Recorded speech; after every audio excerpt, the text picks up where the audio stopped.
Bonjour Madame Cesari. Bonjour. Merci d'avoir accepté notre invitation. Au nom du MEDEF Coursic en partenariat avec Télépaes, je vais vous poser 4 questions. 4 questions pour partager avec les chefs d'entreprise vos priorités économiques et l'aménagement pour la ville d'Ajaccio. Tout d'abord, y aura-t-il un adjoint aux affaires économiques et l'avez-vous identifié sur votre liste? Alors, effectivement, nous, la question des adjoints, nous sommes en train d'en discuter. Donc, évidemment, les résultats du premier tour nous orienteront encore davantage. En revanche, nous n'avons pas décidé d'un seul adjoint. Je pense que c'est peu réaliste parce qu'effectivement, les affaires économiques, elles concernent tout un panel de sujets, donc comme le logement, comme l'écologie, comme la culture, par exemple.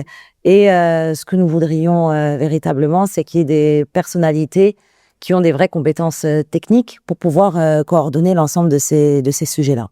Quel modèle de développement économique souhaitez-vous privilégier pour Ajaccio et quels projets structurants entendez-vous mettre en œuvre ou consolider durant votre mandature? Alors nous, notre modèle économique, vraiment, c'est un développement local et un développement durable.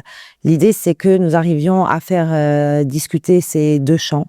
Donc nous avons par exemple une idée, donc parmi d'autres, bien sûr, qui consisterait à exonérer fiscalement les propriétaires sur 3 ans, qui s'engageraient dans la rénovation thermique de leur habitat.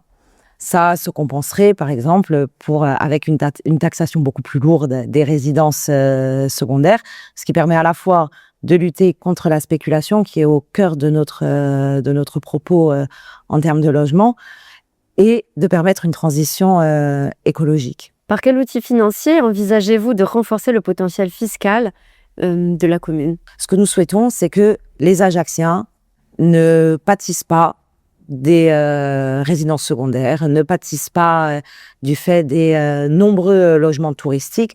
Par exemple, c'est un sujet qui est important, hein, les Airbnb. Nous le limiterons à 3 mois. Alors pourquoi 3 mois alors que la loi permet de limiter encore plus longtemps? C'est parce qu'on a des exemples d'Ajacciens qui habitent à Ajaccio toute l'année et qui montent par exemple 3 mois au village l'été. L'idée, ce n'est pas de les priver eux. En revanche, en discutant avec les habitants de certains quartiers, on s'est rendu compte de choses assez dramatiques et injustes. Des quartiers populaires qui sont petit à petit en train de se gentrifier.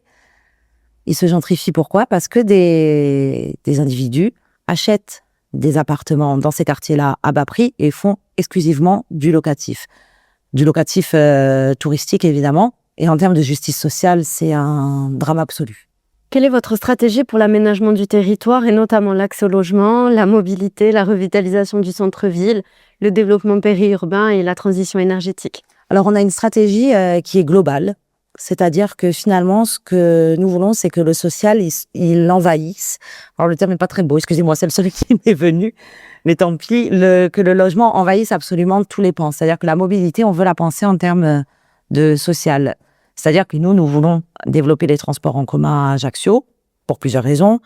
Pour faciliter la mobilité de tous les habitants. Donc, on pense par exemple aux jeunes, aux personnes âgées, aux personnes en situation de handicap ou tout simplement aux personnes qui n'ont pas les moyens de s'acheter un véhicule. On sait aussi qu'il y a un problème que Ajaccio va rencontrer dans 10 ans, un problème terrible en ce qui concerne le gaz. C'est-à-dire qu'il n'y aura plus de gaz à Ajaccio. Donc, il y a des travaux de rénovation énergétique, des travaux de sécurisation qui vont devoir être faits.